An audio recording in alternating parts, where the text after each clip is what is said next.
हाँ, वो चीन देश के नागरिक को पुलिस के द्वारा गिरफ्तार किया गया था 5/6/2024 को मुजफ्फरपुर पुलिस के द्वारा। उस पर आरोप यह था कि उसके पास में भारत में प्रवेश संबंधी कोई वैध कागजात नहीं थे, लेकिन और उसके साथ में जो पूछताछ की जो प्रक्रिया अपनाई गई उसमें द्विभाषीय का इस्तेमाल वगैरह नहीं किया गया। ये सब नेग्लिजेंसी हमने बाद में देखा है, जब उसकी मौत हो गई है। विभिन्न समाचार पत्रों के माध्यम से हमको जब जानकारी मिला है कि वह व्यक्ति सुसाइड वगैरह कर लिया, उसकी इलाज हुई, इलाज के दौरान उसकी मौत हो गई।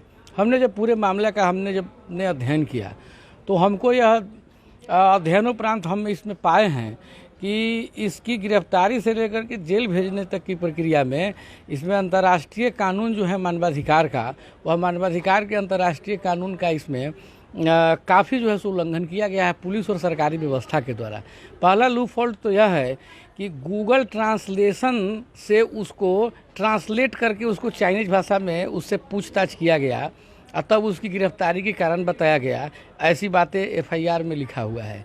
यह जबकि कानून कहता है कि उसको द्विभाषीय का इमीडिएट उसकी व्यवस्था कराइए और उससे पूछताछ करिए।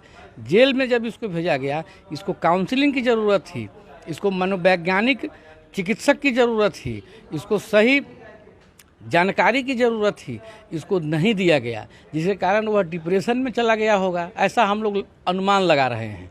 डिप्रेशन में जा कर के उसने सुसाइड कर लिया। लेकिन अगर वह एक जासूस अगर था तो भारत सरकार को आवश्यक जानकारी नहीं मिल पाई, और भारत सरकार को आवश्यक जानकारी नहीं मिल पाई, इसका सबसे बड़ा का कारण यहाँ का जो सरकारी व्यवस्था है, पुलिस प्रशासन है, वह इसके लिए लायबल है। क्योंकि इन लोगों को सेफ करके रखना था उस व्यक्ति को।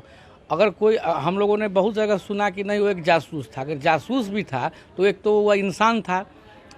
अगर वह चीन देश में अगर उसको खतरा भी था तो आखिर वह कौन था, उसको क्यों खतरा था? इस सारे रहस्य जो है, इस सारी बातें उसी की मौत के साथ में ख़त्म हो गया। और इसकी पूरी जिम्मेवारी यहाँ की सरकारी व्यवस्था है, यहाँ के पुलिस प्रशासन है। इसके लिए हमने national human right commission, Bihar state human right commission में हमने 2 अलग अलग पिटीशन दिया है और हमने इसमें जुडिशियरी इंक्वायरी की डिमांड किया है। और आज हम लोग समाचार पत्र भी हम लोगों ने पढ़ा है तो देखा है कि उसमें जुडिशियरी इंक्वायरी हो भी रही है। लेकिन हम लोग आयोग के स्तर से भी रिटायर्ड जज के निगरानी में हमने इसकी जांच का मांग किया है। होटल